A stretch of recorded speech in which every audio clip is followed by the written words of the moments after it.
I'm all dinged up a little bit here. Is that facial hair or your Charlie Brown scar? A scar, no Charlie Brown. That would be a pube if it was Charlie Brown. Remember? Come on now. Yep. Yikes. See, live. He always does this when it's live. He always does this when we're live. I love it. It's great to open up a Hawkeye podcast talking about pubes on heads. Yeah, anyhow, definitely. Welcome everybody to HawkTalk. We are talking about Hawkeye Episode 3 of Season 1, which debuted earlier today on Disney Plus. And yeah, I didn't even look up the name of this episode. Did it have a title? Does anyone know? Echoes. That's right. Okay. Although there's only one Echo in this story, unless there's a clone running around somewhere, or yeah. Yeah. So this was Marvel. Yeah, well, this is the first. This is the second week, but the third episode because we got a double header last week. So yeah, we'll talk for 45 an hour. We'll see how long we can talk about an episode that is like 85% action, a little bit of banter and some really nice tears. Yeah, well, some Jeremy Renner. Oh my God, MVP still again. Although no, it's tied between him and Steinfeld. They are just so great on the show that I'm excited to talk about it with everybody here. Who am I? I am Ian Simmons of Kicking the Seat. We also have Will Johnson and Don Shanahan of the Cinephile Hissy Fit podcast, the co-hosts, dare I say.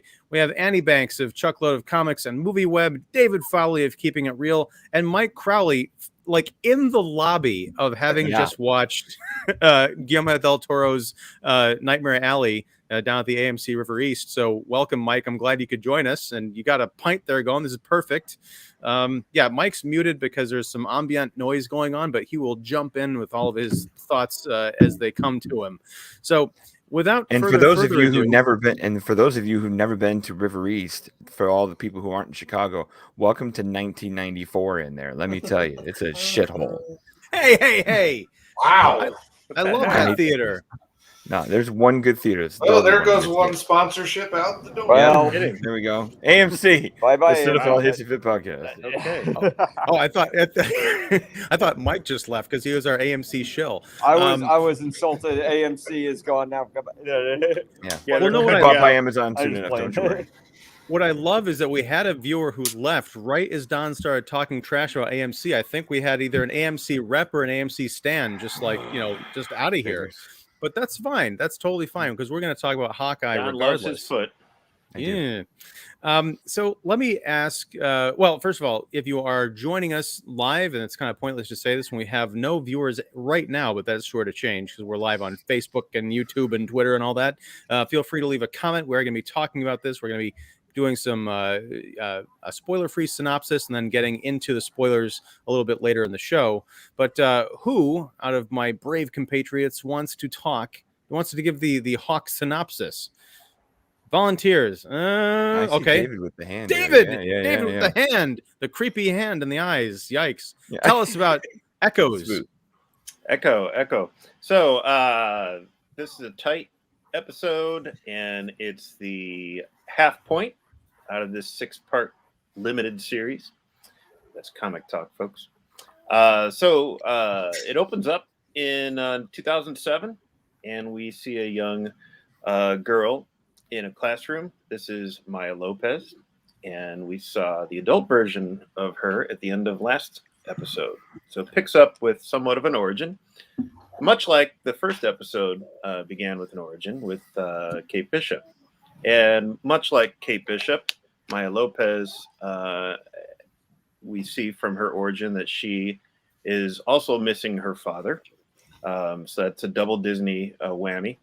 So they have something in common that they probably don't know about yet, but I'm sure they will find out that they have that in common. So there is this backstory that she is a young girl, very intuitive, very has her own kind of superpower where she, because of her disability, kind of like Daredevil, because of her disability, she's deaf. She can pick up on things really easily. She kind of mimics like her mind. It's kind of like Taskmaster, only it's not like programmed like Taskmaster. It's just a natural ability that she can read lips really well from a young age. She can mimic any type of talent. In the comics, she could mimic like being a maestro pianist. It's pretty amazing. So, and then from the classroom, for that classroom scene, we pick up on that. Cut to not too much longer after that, she's in a martial arts class where she's, again, being very observant, intuitive. She's picking up on learning moves and watching body language. There's a good bond there that she has with her father that's developed. They all use ASI, American Sign Language, and they have a conversation about. She has a conversation about whether or not dragons are real, which is very interesting because I'm sure Shang-Chi has something to say about that. But she was imagining dragons, right? Imagine dragons. Yes, she's imagining them. Yeah. Amy called it last show. Is all I'm saying. That's right. So we're picking up on a great father-daughter bond, and we're also there's some great kind of Easter eggs there for those who knew about Maya's kind of history in the comics. So the way that leaves is that she basically, we pick up to where, we found out in the last episode that she kind of is the somewhat leader of this tracksuit gang, and the way we kind of pick up to the present is she pulls up into the parks her motorcycle outside of Fat Man Tire company or group, and that's a great nod to Kingpin, of course. And so she sees and senses that there's some roughhousing activity inside, and we see that it is Ronan, and he is taking out some of the tracksuit guys. And one of those tracksuit guys, one of the leaders of the tracksuit guys, was her father. And so there's a heartfelt goodbye, because she basically comes to his side, comes to his aid at his last dying breath. So that's an emotional moment. It is obviously a motivational moment for where she is in real life right now, in the present. And so it gives us viewers a lot to consider, and it gives us some context of where she's at and what she's doing, what her motivations are. And then we get caught up with obviously those are then the title Hawkeye comes on, and then we catch up with where Kate and Clint are still tied up in front of the now defunct KB Toys warehouse. And it's quite a fitting location and setting for what eventually becomes a crazy cool battle between, I don't know, I think these tracksuit guys are like minions. They just multiply and multiply and multiply, and they're just like, my wife was watching it with me, and she was just like, where are these guys coming from? They're like ants. Yeah, so they eventually do escape. There's this thing with what's really interesting is we won't call her Echo yet. I guess we can call her Echo. She's not credited as Echo. She's not yet. credited as Echo, So Echo confronts Kate and Clint, and she notices right away that Clint has a hearing aid in there. And one of the key things she says is, you'd be better out without technology. She's not talking about his trick arrows. She's talking about his hearing aid. And so there is that interesting connection. And what I really liked about this episode, I know it's just a synopsis, but I'll just say this really quick, is that this episode does a good job at dealing with, the what those with hearing losses really kind of see or hear and don't hear, and what they pick up with their vision and everything. So with the rest of the episode is very action centric. There's a car chase that's straight out of the comics, which is really great, with a crazy bunch of trick arrows, and it all kind of culminates. There's a great heartfelt scene with Clint trying to talk to his son Nathaniel on a speakerphone, even though his hearing's kind of gone. And it all kind of culminates in going back to Kate's mom's penthouse, and ends with a Ronin sword that's really close to Clint's head, wielded by Jack the Swordsman. So that's where it cuts off, and that's the halfway point of this series. So for my money, I think it's the best Honestly, this could have easily been episode 1. With some tweaks, sure. Yeah, I think, yeah. I think it needs some establishment of like, yeah. But there are some really great, there's some great parallels. I think you mentioned, David, between young Kate and young Maya.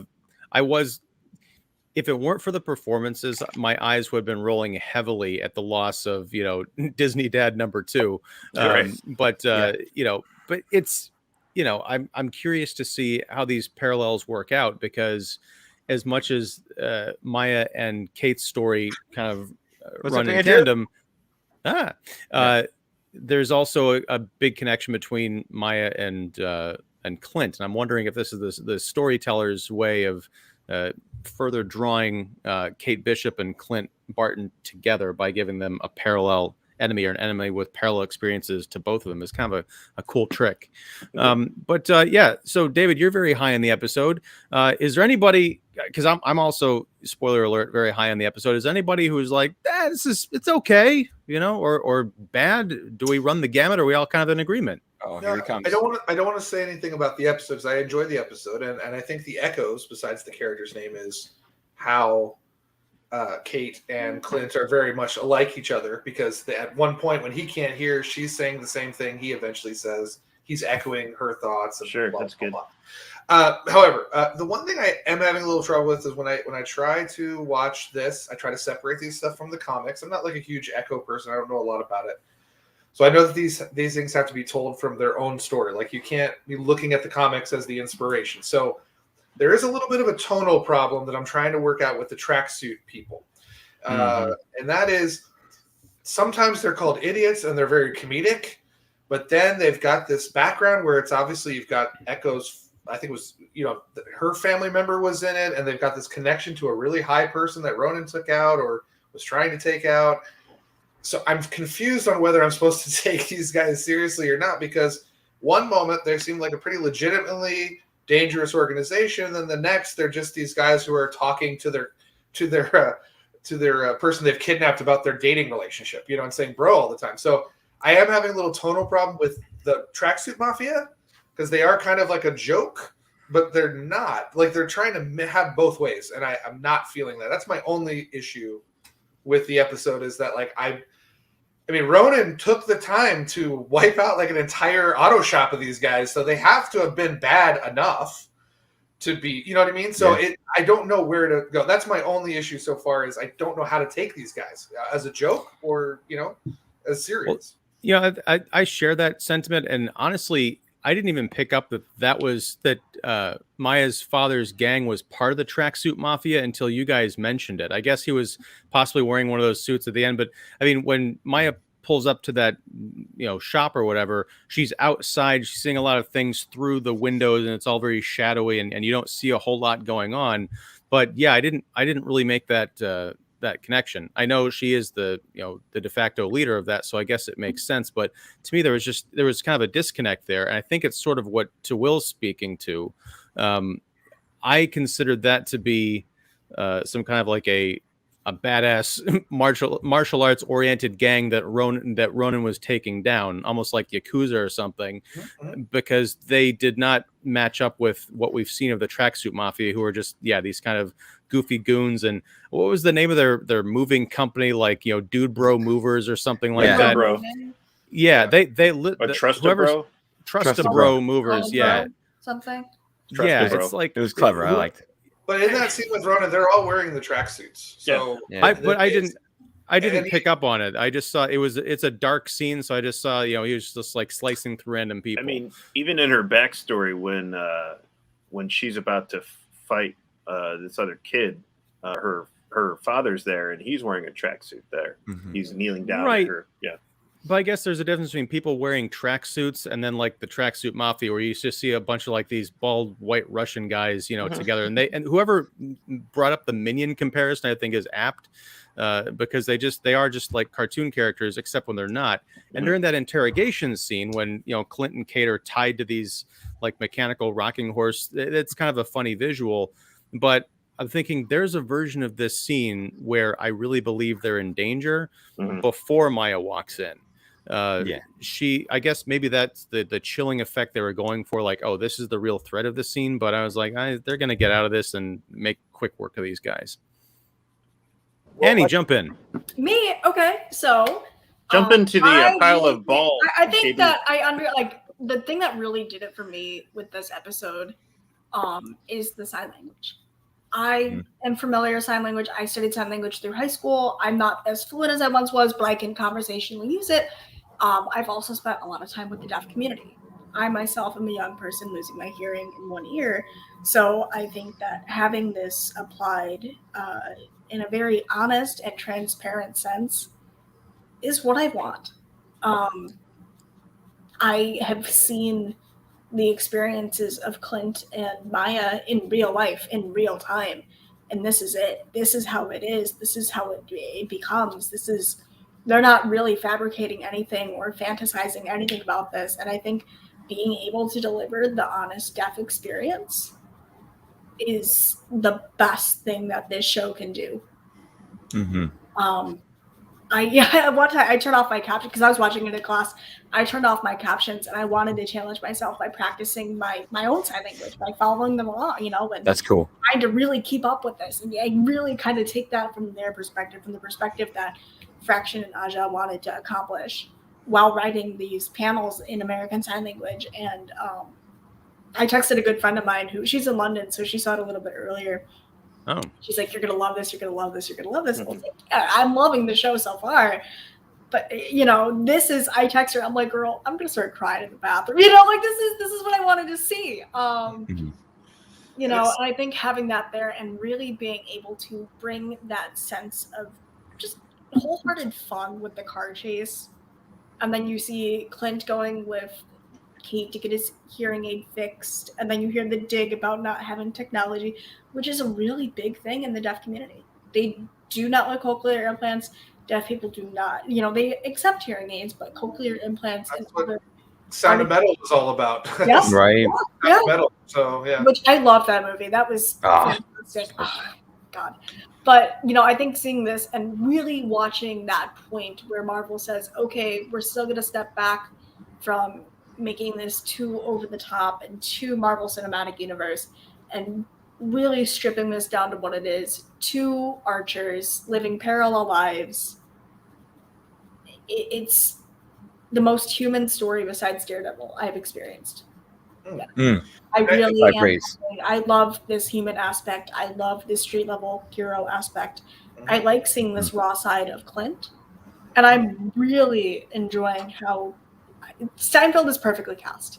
She is. Mm-hmm. This is it. This is what they wanted to achieve. And watching that happen and watching her, even with the notepad scene where she's writing down and trying to show that to Clint. And, you have the sound effects of him with the hearing aid in and out. And her the warbled voices and not where she's really trying to connect with this guy, but at the same time I think it's fun how they're tying humor into this at the same time. We have them on the rocking horses or the mechanical horses. We have Clint doing baby sign, like I want cookies, please. Like oh my goodness, because I've seen here as a hearing as a hearing person learning sign, that's what it is. I'm like I don't know what I'm saying. I'm just saying shit. And hoping it gets by, and that's what he's doing. He's like, I don't know what I'm saying. I'm just saying shit and hoping I get by. But I think that it's really nice to see them tone back on heavy CGI. Besides certain aspects, except for the car chase. Except for the purple Play-Doh. Except for the Play-Doh and the gigantic arrow and that. It's gonna happen sooner or later. But I think compared to what we've seen, I'm happy because that's 3 Ant-Man references. Yeah. So, right? Yeah. I'll be loving this, Will. If I can expand on that a little bit, I think that there was a little bit of, I don't want to say skepticism, but when Marvel decided to go into that TV's limited series or multiple season realm on TV, there was a little bit of hesitation on a lot of people because they're like, oh my God, I'm going to have to catch up with the TV shows now before I can go to the movies, blah, blah, blah. That's still yet to be seen if that's true. But what I will say, when you were talking about with the ASL and the deaf experience, what I think really makes these shows worthwhile is we did get a deaf character in Eternals, Makari, But what was cool about that was, I mean, since there were so many characters in Eternals, they couldn't like focus on her experience necessarily. It was just like, hey, deaf people can be superheroes too. And it was great that the representation was there. But when you have more hours to play with, and you can get that experience, I think it justifies having a Marvel products on a longer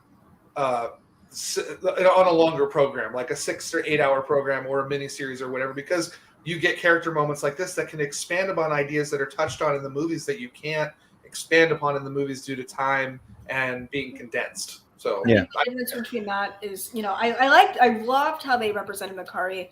I just think it's odd that she used like American Sign Language after being alive for infinity. That's I was like, this is really neat. But why are they using sign language in Mesopotamia? But I mean, you've got to make some concessions for movies because, like, why are they all running around speaking English to each other? That's it. We can talk Eternals all night and talk about. I mean, let's also be honest. In the Zoom's background, but let's also be honest. I really like what you said with that. Because it's where was this representation from Marvel before? Is my number one question. Wow. Again, I'm really loving the series. This is making 12-year-old me just jump out of my skin in joy, and I absolutely look forward to watching this every week from here on. But at the same time, I'm like, man, why weren't we doing this before? Yeah. Well, I mean, we don't. Marvel can thank other people. The answer is because. I mean, we don't need to say why didn't Well, here, why wasn't this the thing until yesterday? Well, we've got it now, so like it's fine. For me, Millicent Simmons walks so Marvel can run. Like if we didn't have Wonderstruck and 2 A Quiet Place movies that proved you can make a perfectly viable action-driven person, that is beyond their handicap. That's what you can do. So thank you, Millicent Simmons. When I watch every one of these characters, she's amazing. So Don, jump in here. What do you make of the episode? And I want to get to Mike because he's nursing his beer. I know. For me, solid episode, and I am not same thing that we said last week. Like, I love the character development that is progressed here, where it was nice to have some satiation of action, but in a super unique way. I love the backseat rotating camera view of that the initial part of that chase and escape, and props to the directors, I think it's Burt and Birdie, who did like Troop Zero, which is a adorable, cute movie, but I had no idea they can uncork action like this. So props to them. Solid episode. I knew we had to get to a place to really, get them moving and get them out there. And I think you could tell that if that's your one big chase sequence for a bit here, you're going to have that, because I think the ending, foretells we're going to have a little bit of a mano-a-mano situation. And from the character building standpoint and from the tension to where this is going standpoint, it's right on cue and right on time. I love the cliffhanger ending of that. And it makes me worry even more, especially with the way Clint laments and how he's missing home. Something I referenced last week is I think the continued weight of that Ronan character and the shit he's done is going to keep catching up to him. I almost got to a point watching this episode where I'm like, crap, he's going to die before the end of these 6 episodes. And, I hate to see him. I think they've promised him getting home for Christmas too well and too positively that he's not going to miss it, but he's going to come home in a body bag. No. He's gonna come home. Christmas, kids. Here's your dad. He'll be gutted and cored out, where family will be just what he needs to get home to. And because I think the weight of his past indiscretions is still coming. Well, that plays in a lot to what Annie was talking about with that they're mixing humor with this trauma aspect and things like that. And actually, Don and I talked about this on a Cinephile Hissyfit episode. Cross promotion there. Yes. We talked about in Iron Man 3 was really effective for me because it dealt with realistically, like having shut up, Don. It realistically dealt with that trauma that you have, that anxiety, that pressure you have, and that it's not always like doom and gloom. Like sometimes you have humor to cover these things up, or you have, like that movie's hilarious to me, but it also touches on some very serious issues about, depression and anxiety and things like that. So we've seen this before. We know Marvel can do it, and I do like that they're doing this. Is that they're not afraid to throw a one-liner in there but it's never at the expense of the characters. You know, like for instance, in the first episode when he's watching the Broadway show, we all know it's kind of a joke. It's a little over the top, and his reaction is not only in character, but it's also funny. You know, he's like, man, I don't want to think about Natasha, and also this is a really cheesy show. I'm just going to bounce. You know, like it's all the humor seems to be within character, without like it's not a one criticism against the MCU for years is that every 5 seconds they make a joke. You know, like this one doesn't. None of this feels forced. It feels very suited to the character. Like, you know, Barton is this episode is emphasizing it more. Like, we're not on a fun run here. Like, the comics were a little bit more light, I think. This is he's staying in that dark place. Mm-hmm. And I've really appreciated that with the 3 episodes because, yeah, he's funny. He has a one-liner. He'll say something, but he says it with that kind of like that wariness, you know, like, I can't believe I'm doing this crap, you know, and I really appreciate that because it's funny without taking away from the drama.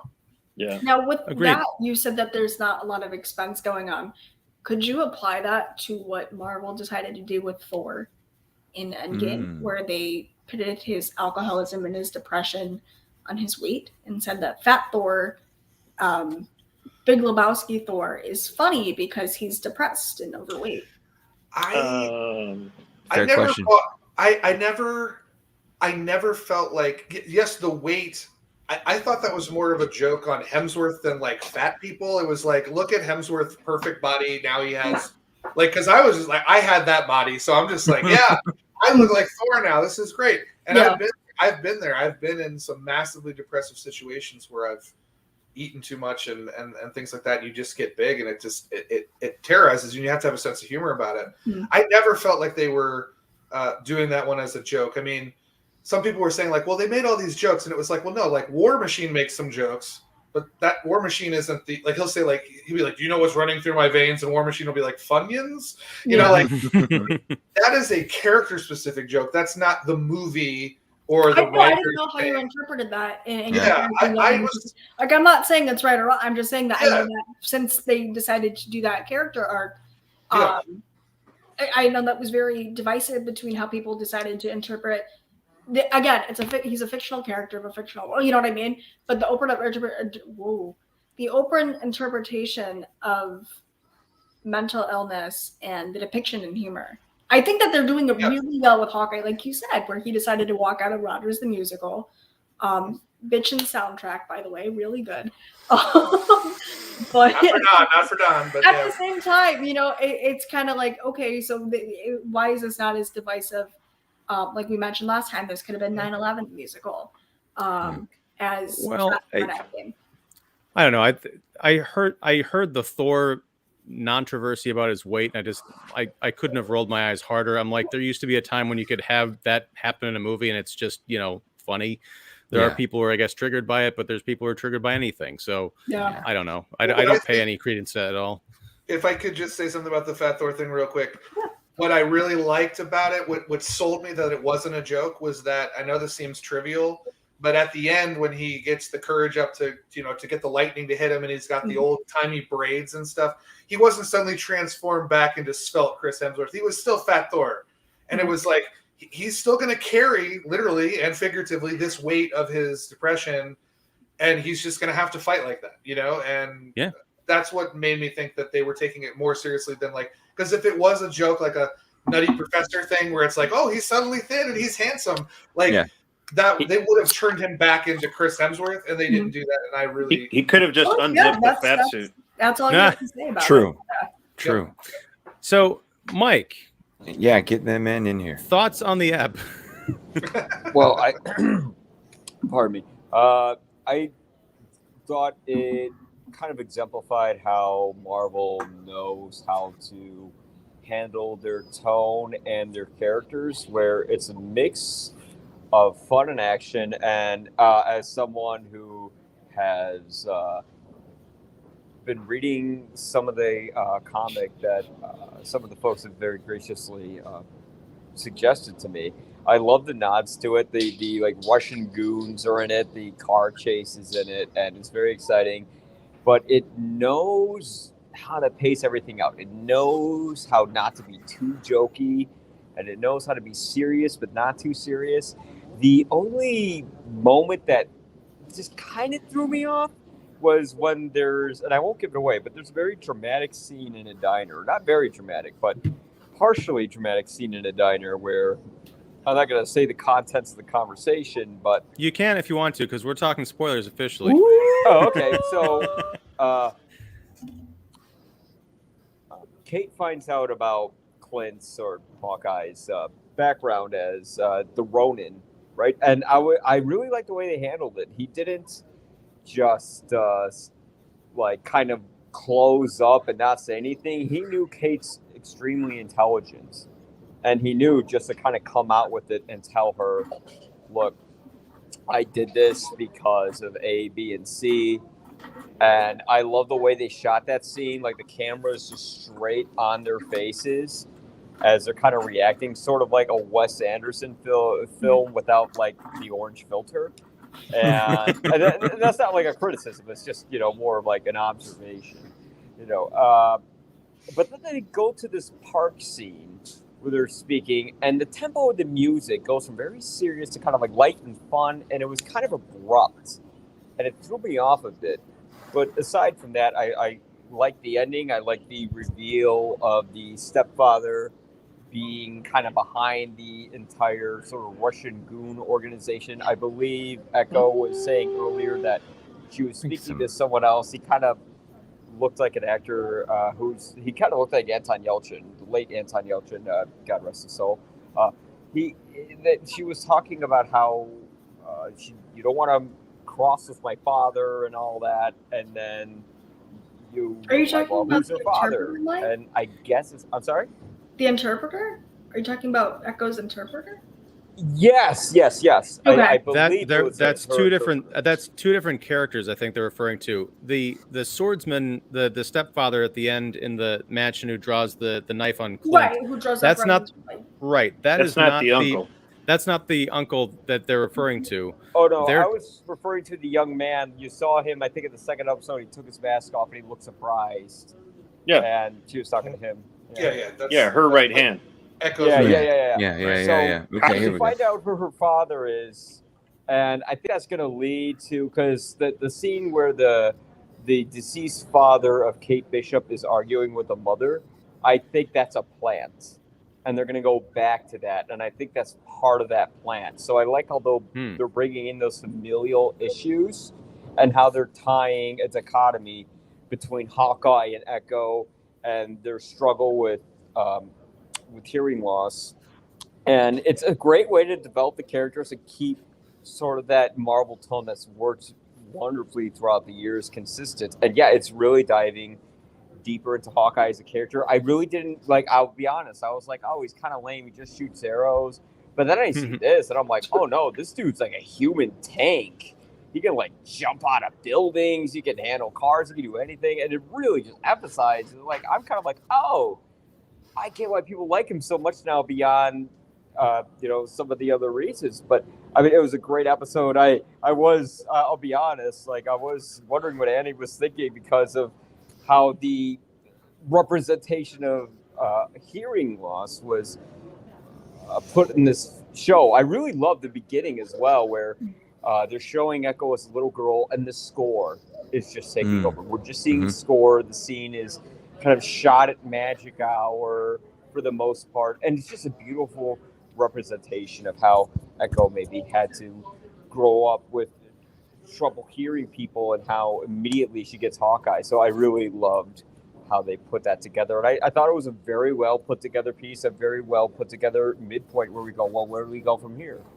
Yeah. So thumbs up for the episode. Aside from the one part scene inconsistency, I don't have many complaints. One question, this is going back to the movies now. Okay. In Endgame, when the first and last time we see Ronan until this series, he gets recruited back to come help save the world, and he's just taking out a bunch of Yakuza or whatever. Who went to get him? Was that Natasha. Widow. That was her. Okay. Mhm. Because I was thinking about that. The scene early on where Maya is trying to get information on Ronan, because she's obviously seen that Ronan is back in town and she's got a very personal vendetta, and she thinks that Kate Bishop is Ronan, and Clint is doing his best to throw her off that scent, and he's like, yeah, that's not Ronan. Ronan's dead. And he's like, okay, who killed Ronan? Black Widow. So the Black Widow, Ronan's dead. The person who killed Black Widow is dead. Yeah, I think you're making it up. How do I know? And he's like, well, I was there when she killed him.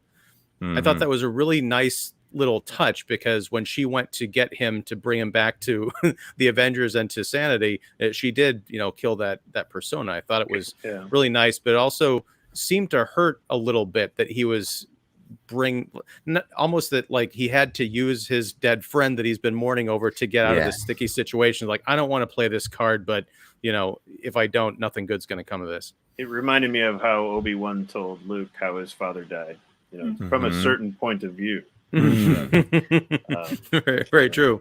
Well, That yeah, line with the fill in the black. expletive. Yeah. Yeah. I have feelings about that. Yeah, that was a cinematic. That was a screenwriting error they needed to fix the continuity problems. What this episode reminded me of. What this episode reminded me of is one of the kind of the best moments that Hawkeye had in Age of Ultron, when he was giving Wanda that pep talk. Before they went out. If you're walking out that door, you're an Avenger. And it, after Kate had that, chokehold from Echo, that was pretty scary for her, because I don't think she's ever had anything like that. She's tied up on this, mechanical animal, and all of a sudden, she could lose her life. And then that talk that he had with her, just to, like, hey, stay calm, that overconfidence that you have, that crazy overconfidence you have, channel into that. And Renner is so good at those moments of like, in those, tense situations, to have that like connection, that great bond with people. And it just so happens that, Age of Ultron, it was with another woman. In this one, it's with a young woman. Another kid. A kid. Yeah. Well, yeah. 22, but true. But true. It's funny. It's funny you mentioned that, because there's been reports coming out that from Feige doing press and stuff, that he wanted to do a Hawkeye series based on that scene from Age of Ultron, because he was this sense. Has the potential to be a series, because like, I know that people are saying like Hawkeye is ridiculous or redundant or whatever, but in that scene, he pretty much balances the MCU there. He's like, okay, there's robots and I got a bow and arrow, whatever. Like, I don't know what, but we're going to do it, and that's kind of, I feel that's the essence of this. I mean, you've got Clint in this world of craziness, and he's just a dude with a bow and arrow. And I just love that one scene can propel all of this. I know it wouldn't have made any sense in continuity, but I feel like I personally would have benefited from having watched the Hawkeye series before any of the Marvel movies in which he appeared, because I think I mentioned this last week. This is the first time I've really ever cared about Hawkeye as a character, because he shows up, he's so incidental to those other movies that even when he does have a nice scene with Wanda and Ultron, which I'd completely forgotten about until you mentioned it, I'm like, oh, that was really nice, but it was 3 minutes out of 2.5 hours in which it was almost completely unimportant to everything else that was going on, except for the fact that she did go and she became an Avenger in that moment. But if it had been front loaded with me understanding who he is as a character, then I could have done with, oh yes, taking all this information I know about him and all the coolness and emotion that is boiling under that surface, I could watch him just show up for 20 minutes and 18 hours of other content and be like, I know what's going on there, instead of like, who is this guy? Well, I'm with Will here. Oh, sorry. I'm with Will here. I paid attention. Like, as soon as they introduced him with a family in Age of Ultron, and you saw other layers, like, unless you weren't paying attention, and sometimes that's you, Ian. No, I was paying attention. I just really didn't care, because I bought into I mean, it. aside from them getting snapped and everything, like, in the context of this show now, I think they're selling the whole family and what they mean to him. In those movies, it was just like, okay, here's the regular guy and he's got a family and they got some cute family moments, but it's not really important to the rest of the story. In this series, that is the focus. The entire catalyst for this whole thing is Clint Barton's family and him trying to get back to them. They are core to the story. Now, Ian, going off of that family thing, and kind of Black Widow here with her own family.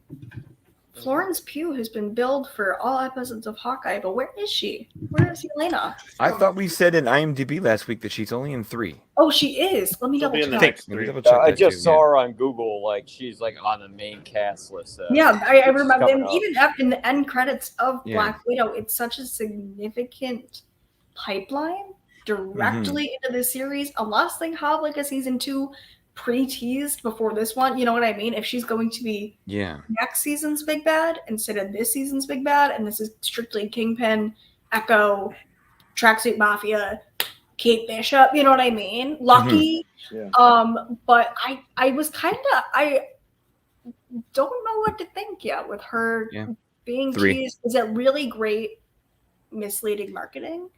I know the next one. Not Marvel's first time there. Come on now. Yeah, right. Talk about that one coming up. Well, here's the thing, and we can. I'm sorry. Go ahead, Will. No, I was just gonna say, to support what you're saying, Ian, this is a production issue with Hawkeye, and to the point where Renner almost quit the Avengers because he shows up in the first story. That's his first appearance. He's just kind of a nice throwaway cameo.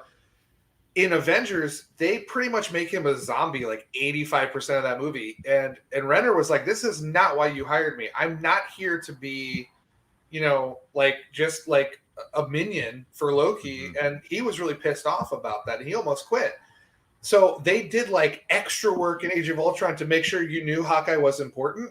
But there was a lot of damage there. So I know what you're saying is like a lot of people that were invested from the beginning were kind of like, why should I care about Hawkeye now? I didn't care about him before. He's had, like Kate says, a branding problem. They didn't even have him in Infinity War. So it's, obviously becomes a huge part of Endgame, but he has had, and this is where the TV show format comes into play, can benefit this character and almost save him, is because they got off to a really bad start with his character. And I think it rubbed people the wrong way because I remember when I saw Black Widow, everyone knows I'm a big Hawkeye guy. When I saw Black Widow and those end credits came up, like I gasped out loud like everybody else. And then when it was over, my entire theater opening night was just like, that sucks. Hawkeye, who gives a shit? Oh, sorry. But, so there is still some debris of Hawkeye just not being that important from the mishandling of the Avengers. And that's... But to bounce off of your point, Will, we're just playing Hawkeye ping pong. If there was a way to have this series happen before before the Avengers, if let's assume the continuity makes sense, understanding who he is as a character, I think it would have been a more stunning arc for him to be a zombie, to be Loki's minion, as you put it, in that first movie, because like you're taking a guy who has such personality and heart and turning him into this drone, and that's really kind of a tragedy. On the flip side of this, almost 10 years later or whatever, it's like, oh, I'm finally getting to see this guy who I thought was just a zombie. He's got all this stuff going on underneath, and now I can finally see what all of you fine folks and friends see in this character. I think it's great.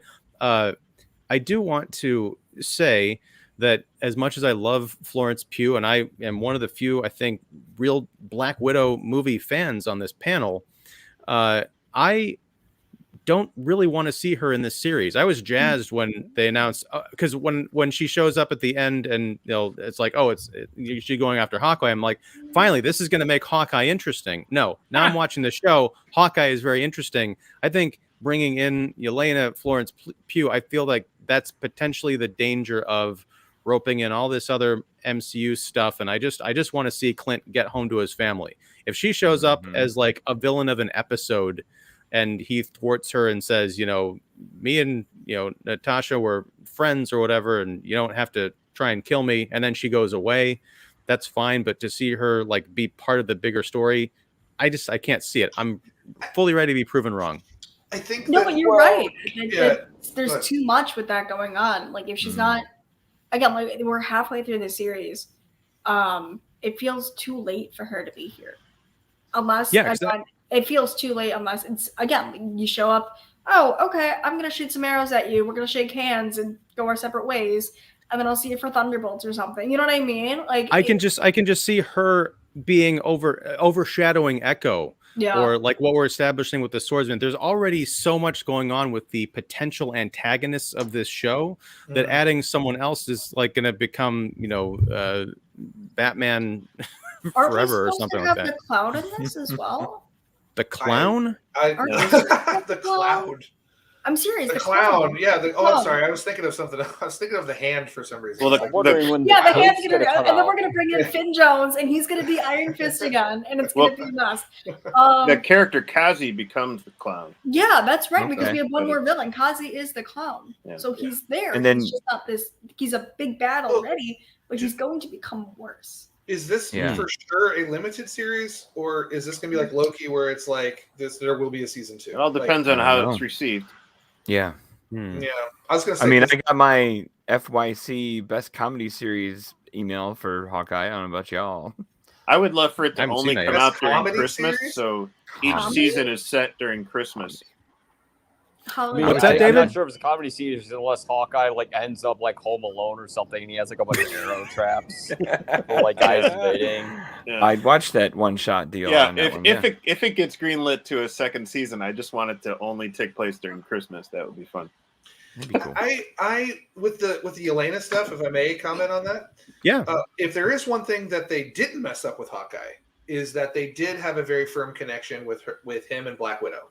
That they've always kind of had that relationship. Sure. And, so I think it's not only necessary for his closure with the situation, because I don't know like what she knows, because we've only seen her in the present day MCU for like 5 seconds, like with Julia Louis-Dreyfus. So I don't know what she knows about Clint. I don't know what she's trying to do, whatever. William, I opened up the Jeremy Renner app. Oh, I've heard about this. That was it. That's what set her off. That was. I heard about this app. I looked for it, and it doesn't exist anymore. But I think that his character is very intertwined with Black Widow, and I think that the universe is big enough, and that character is already loved enough. I think Yelena is already loved and appreciated enough that we deserve to get some of that closure with her too. I know what you're saying about the fear of like. Too many throwing in the MCU stuff that you have to catch up with. And I get that. Maybe you save that for an end credit scene or whatever. But I think it's vital to all of their characters, because there's little hints to Hawkeye throughout Black Widow. They'll be like, oh, that's an arrow thing. So I actually don't mind it. I can see maybe the complication, but I think it's very vital to his character that he meets the sister. And here's the thing. I don't disagree with you. I'm interested to see how that wraps up. I just feel like, unless they announce that, it was secretly going to be a 12-episode series instead of 6, because I feel like you continue the Elena story directly into Hawkeye from Jump Street, have her be the villain instead of Echo or possibly Kingpin, and this is where it gets hard, because you can't get to like the end of episode 6 of Hawkeye and then have Yelena step in. And it's like, I'm still coming for you. It'd be like what they did with Thanos for like 8 years until he finally got off his ass and came to Earth. They're not gonna. No one's gonna sit around, especially because Black Widow, contrary to what us two fans think of it, was not the best, most well received. So people aren't gonna be like, I can't wait to find out the resolution of that storyline. 2 years from now when Hawkeye season 2 comes out. Well, I tell Don this all the time on Cinephile Hissy Fit. I always say, in Feige I trust. Until he lets me down, I'm giving him the benefit of the doubt, because for me, he's basically 25-0 at this point. So we're 30-0. So I'm still gonna roll with him. If he's got like snipers on you and he's making you. No. Yeah. You can blink into the. Phoenix is a dangerous place. That reminds me. This episode of HawkTalk is brought to you by Funko. You got it. Yes. Why is he orange? He's because I'll buy anything. At this why is it orange? That I don't know man. why it's orange. I don't know. Because Funko It's- Pop knows that Will will buy anything. Okay. It's Oh, orange and it no, has Yeah. soulless I know little it eyes on them, and you'll buy it. stars on it. It has stars on it, and it's an art series. I don't But know what's what that? What's on the top? It says. Does it say Infinity or the something? Infinity Saga. So these are like Oh, boy. special. They're all different colors, so you have to collect them all. All right. I just Oh, they like really how many do K's are in the though? word sucker? Is that the thing? 3? Is that the gimmick? I guess. What's that? Is the gimmick being the Infinity Stones? That could be Oh. because there's that- six, is that like there's the- six- the- here's the the thing? back. I don't know Are if you the guys can stones see the in back. it, or do you have to Oh, buy them no. separately? Oh, you know Yeah. what? You might Oh, have Hulk. to. Hulk. Yeah, they're Captain different America, colors. Superman. So, You are such a All the sucker. original That's Avengers. probably the Infinity Stones for each of the six Yeah. Avengers. I just Funko, like that. hire me for marketing. There you go. I'll bring you more ideas, just like that one, but with new characters. yeah. I just liked when I saw the picture that you posted, Will, on our Facebook chat. I saw the little sparklies on the character, and I looked like Hawkeye toothpaste edition. Or yeah, I don't like know why. Slime, I like will have Hawkeye Hawkeye slime. toothpaste. I'll use Hawkeye toothpaste. I'm in it, man. Oh. I have this Ant-Man collection back here that you can't see. I got like So that's really small? Band-Aid boxes. No, it's small and big. It's very But Are they I gonna That's got what sell she like said. Hawkeye I I knew you were gonna do that. arrows? I knew it. Well, look, if you use the Wow, Hawkeye these toothpaste, people it'll give you that wearing Clint projectile glint. shoot down your Probably throat not. like the Boba Fett toy, you know. Clint. I don't want to talk about Jeremy Renner shooting down anybody's throat, but that's for y'all to decide. Anyway, I think we're Is that pretty on the much app, at the by the end way? of No. HawkTalk. Oh, no. Yeah, what? No, we're not. Yes, it's the Patreon Oh, okay. a level. Patreon level. Oh, We the gotta talk OnlyFans about. level of that We all app? got to go around and say what was your favorite arrow. Oh, Ooh. The- Oliver The Queen. purple Sorry, no. Nickelodeon putty. That was good. I'm the Ant-Man. I'm the Yeah. Kim Tech arrow all the way. Seconded. That's me. Yeah, Pimtech was great. I think the most useless arrow, not the plunger and not the USB, but Oh, come on, why USB. why knock out the traffic lights with the acid arrows? What was the purpose of that? Because they were going to go through the lights anyway. Yeah. I remember the acid arrows being in the comic. Jeez, Sure, they were, but yeah, why but in this it's kind of story? like, but you're right. It was kind of like, yeah, That's what the if you spot. use like an EMP arrow on a traffic light or something like But that? it's like they were just going to thought- blow through the traffic light Yeah. anyway, and that wouldn't really stop anybody behind them. Well, I thought that there was, and there was. I don't think there was a payoff. A payoff. I'd have to go back and watch it again. But when they were doing that, I thought it was like take down the traffic lights to create chaos in the intersection, so that it would cause, that might get people to, if there was enough distance between them, if they blew through the traffic light and took down the lights It would get themselves, by the civilians to time that stop? people, yes, so they could Yeah. use the other people as human shields, which is very superheroic. But no, I gotta say the plunger arrow, because I feel like that is a callback and a vindication from a scene in Black Widow, because there's a fight on kind of a bridge with the Taskmaster when Natasha, I think if I remember correctly, she like swings or something underneath the bridge to get to safety, and Clint and Kate kind of do the same thing here with the aid of that arrow, and I think that that will never not be cool. Yeah. And I love Kate's reaction, like, this is why you have that arrow. Does anyone get, even I, the MCU junkie, shill, whatever, even I have eye rolling moments. Did anyone eye roll at the Hawkeye costume design in her drawing? Yes. Or did you No. think that was funny? That was great. I mean, it's the Okay. same Right where way. to put that joke. It's not as clever as the Halloween cosplay and WandaVision of the classic costumes, but it was funny because we already saw that she was, drawing and kind of terrible at drawing, and so I mean it's not terrible, but he was like, I'm glad you're not an art major, but I love how she like quickly did that and showed him, and we knew that there was going to have to be some nod to the original costume, and at some point, why is he not going to wear that? And of course, he gave all the reasons why and there were really good reasons why he wouldn't wear a costume. But And to go off of nothing David's like that. point there, I think that I'd rather see a quick, really just wink and nod to the audience type of moment instead of trotting him out in this ugly ass costume. And that's where you're gonna groan and roll your eyes and say, "Haven't they done this in the first Avenger? Didn't they do this in WandaVision? You know what I mean? Where we've seen the rips on the original costumes, I think that it was a fun way to kind of connect to the audience. Oh yeah, classic Loki. Connect.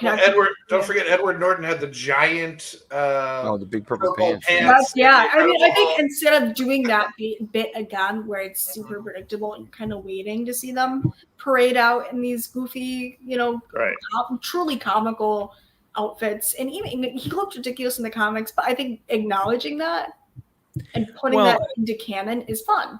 See, here's my issue with it. I'm more, I think, in the Will camp. I rolled my eyes hard at that because, as we've all just acknowledged on the panel, it's something that they just do now, where they have a callback to the comics costumes. Like, yes, I get it. 22 years ago, the X-Men made the joke, in the Bryan Singer movie about like, what do you want us to all wear, yellow spandex? That was funny. 22 years later and 5,000 iterations on that joke, it's not. And the thing is, when Kate Bishop is sitting there at the diner, like scribbling onto the napkin, I'm like, okay, so here's the part where she flips it over. It's the original Hawkeye costume. And we have like 2 to 3 minutes of like, huh? No, I just don't. I feel like just leave it out. You don't need it. No, make the episode shorter or come up with something writing. Go ahead, Mike. I partially agree with that.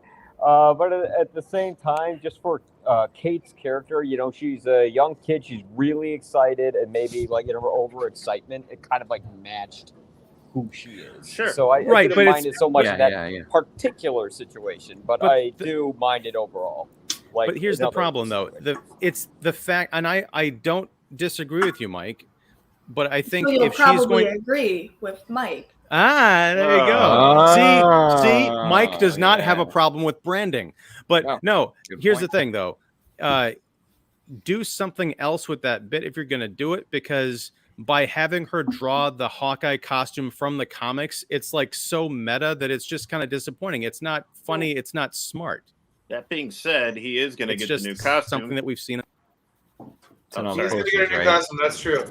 If it weren't for his explanation saying, well, I am not going to wear this because I need to be undercover, and then immediately she just says, okay, so just all black and then a hood, and immediately he kind of just nods and goes, see, the problem is... all right, so they get it. But yes, you're right. They do repeat it in a million things, and it is kind of one of those things where it's like you see it so often, your head explodes.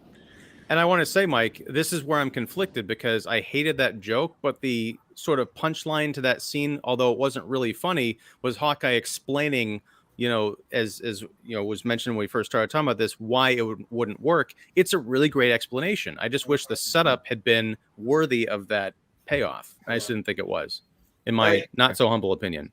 Hey, Ian, I know we're coming up on an hour, but I was wondering, can we address the private pile in the room, perhaps? If you look at my name, what do you guys think? I don't mean to do the discussion, sorry, Ian, but does anyone think that was Vincent D'Onofrio's laugh? I don't think it was. I know it was. It's got to be. When the dad, I think, was in the frame or something, and then behind him you see this giant thing that, like, this suit with that takes up the entire. Yes, it's got to be him. It could be Kingpin, but is it D'Onofrio? That's my question. Who else would it be? Well, not Michael Clark Duncan's corpse. It could have been Feige. It could have been Feige. It could. Oh my gosh. Now we're like Mel Gibson hailing nails and Jesus. Full Metal Jacket going, I am in a world of world. They didn't show his face, so it could have been anybody. Yeah, it's a stunt double right now. It could have been the animated Kingpin from Spider-Verse. Oh my god! It's just this is how we got our multiverse. The Spider-Man cartoon monster of a man. No, I think the voice was D'Onofrio. It just sounded like D'Onofrio to me. I don't know. I know it's just one sound. It's but it just sounded like Vincent D'Onofrio to me. I hope it is. But again, it's kind of the same Yelena problem, right?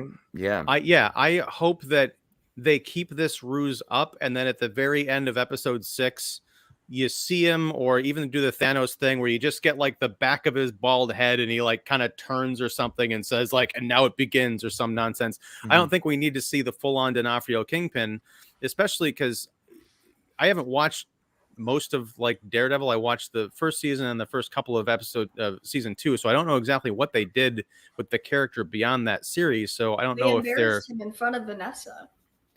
Clearly. Are they going to bring? Is this an opening perhaps to bring Matt Murdock into this whole MCU. I know there's rumors of him cameoing in like everything No as Way much Home. as Mephisto. Yeah, No Way Home. Yeah. They're talking about how he might defend.